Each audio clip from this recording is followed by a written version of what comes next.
Assalamu alaikum, Quran Weekly. I wanted to share with you an ayah and some insights from this ayah that belongs to Surah Al-Isra, the 17th surah. This is the 32nd ayah. وَلَا تَقْرَبُوا الزِّنَا إِنَّهُ كَانَ فَاحِشَةً وَسَاءَ سَبِيلًا. Belongs to a passage in the Quran that are kind of the equivalent of the 10 commandments that you probably heard the famous phrase. Some Sahaba call them the equivalent of what the essential teachings that were given to Musa alayhi salam. Interestingly, they belong to a surah that's also called Bani Israel, the sons of Israel. Anyhow, this particular ayah, Allah says, don't even go near fornication, adultery, az-zina.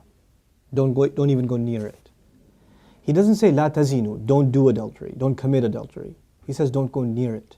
In other words, there's the act itself, and then there is a series of smaller acts that lead to it. It's got a perimeter around it, and you can't even go close to it. One has to understand the language of the Quran and the sensitivity in which it deals with this subject to appreciate the wisdom of Allah Azza wa Jal and how He's counseling us in dealing with this problem. Allah Azza wa Jal is telling us there are certain things that in and of themselves are not haram. You're not going to be able to pinpoint it and say it is wrong. But when you get involved in it, you're going to get sucked into a gravitational field, and it'll pull you in slowly and surely, little by little by little, and eventually it'll get you. Eventually it'll come at you. You know, one of the things we learn about shaitan that is remarkable to me is that he's extremely patient. He won't get you one shot. He'll come at you and he will put a little bit and a little bit and a little bit and a little bit until he destroys your character. He won't come and make you do the wrong thing right away. You know? Even in the story of Adam alayhi salam and Hawa, inshallah one day we'll do that story and some of the wisdoms from that story in the Quran. The way he approached them in Surah Al-A'raf is really interesting. He was relentless. It wasn't just one time. Like we assume that he just came and said, hey, tree, doesn't it look good? And he was gone. No. He was extremely relentless. And he kept at it and he kept at it and he kept at it and he built this idea in them until they would think it's their idea. You know?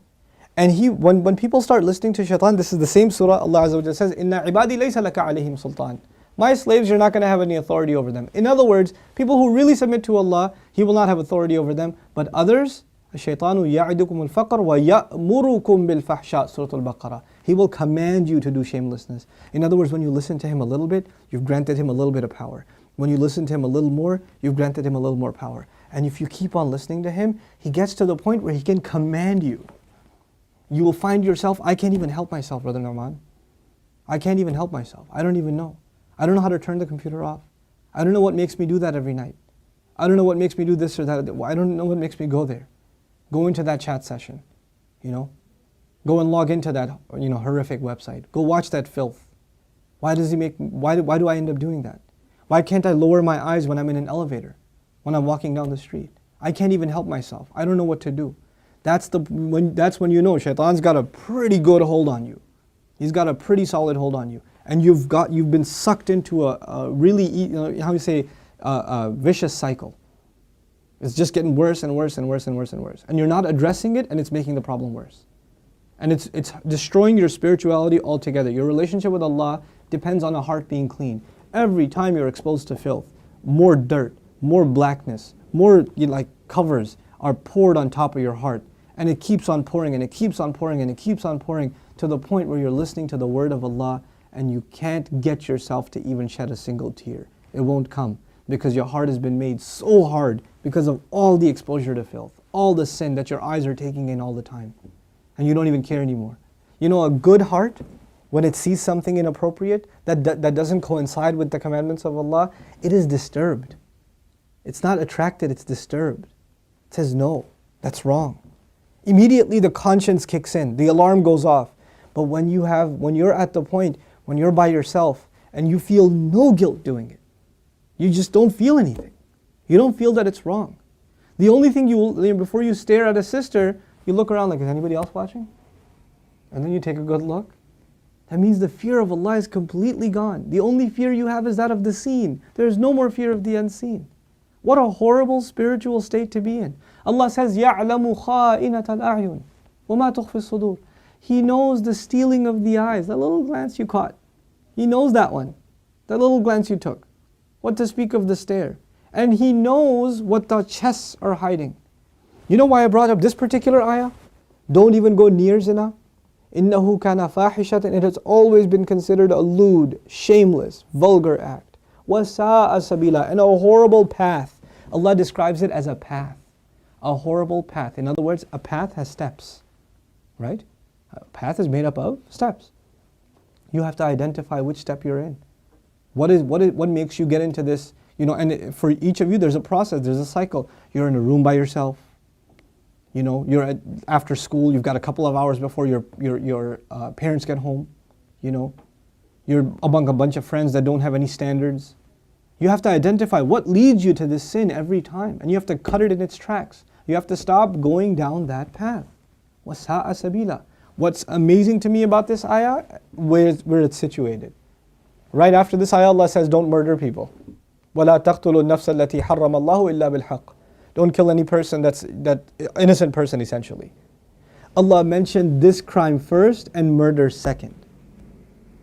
Can you think of that? Like, we think of murder as this huge crime, right?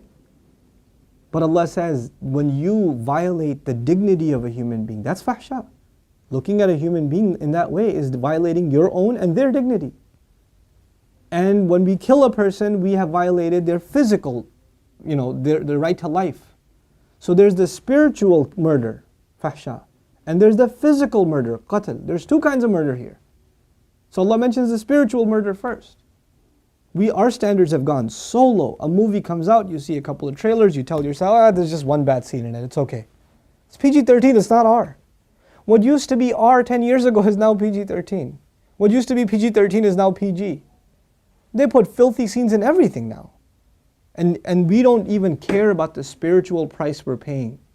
It's affecting our prayer, it's affecting our dua, it's affecting our character, it's affecting our family life. It is. And we don't care.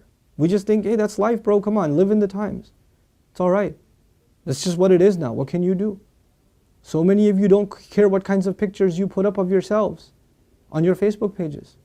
You know, I stopped going on Facebook for a reason. I don't say that Facebook is haram or whatever, but for me personally, I couldn't do it anymore. I just couldn't do it. You know, I stay in, you know, we'll put something up on our Bayna thing, like an announcement or this or that. But for socializing, just the things I saw were so disappointing. Like, how can you do that? You're Muslims. How can you post pictures like that? You know, have dignity for yourself. Have dignity for your family. Guard your gaze. You know, start with your eyes. The zina of the eyes, and everything else goes from there. Everything else goes from there. Inshallah ta'ala, I want to talk to you about this subject at length and do little small snippets and maybe portions from the Quran that deal with this subject. But the last thing I'll tell you today, inshallah ta'ala at least, is something about the word fahisha, which I'm translating as shamelessness or lewdness or vulgarity. The Arabic language has roots that are close to each other. Wahish and fahish. Wahish actually means wild animal. Fahish means someone who acts like a wild animal. Shamelessness is described as behavior close to animal behavior. Allah has dignified us as human beings. The punishment of Adam alayhi salam was his clothes were removed. Our mothers and our fathers' clothes were removed. That was a punishment from Allah. And immediately they recognized that they need to cover themselves. They didn't learn to cover themselves from a society. It wasn't society that taught them to be shameless. You know, nowadays your anthropology professor told you, you know, it's society that makes us dress in clothes. You know, it's a sociological thing. We learn to dress and cover ourselves over history, but naturally we're just supposed to be the way we are, like all other animals. Adam alayhi salam didn't learn anything from any society. He was given a consciousness, and the moment his clothes were removed, he's trying to cover himself. Our mother's trying to cover herself. We are supposed to be a people that guard ourselves with covering, and we dignify others by not looking at them. Even if they don't have dignity for themselves, we should have dignity for them and not look.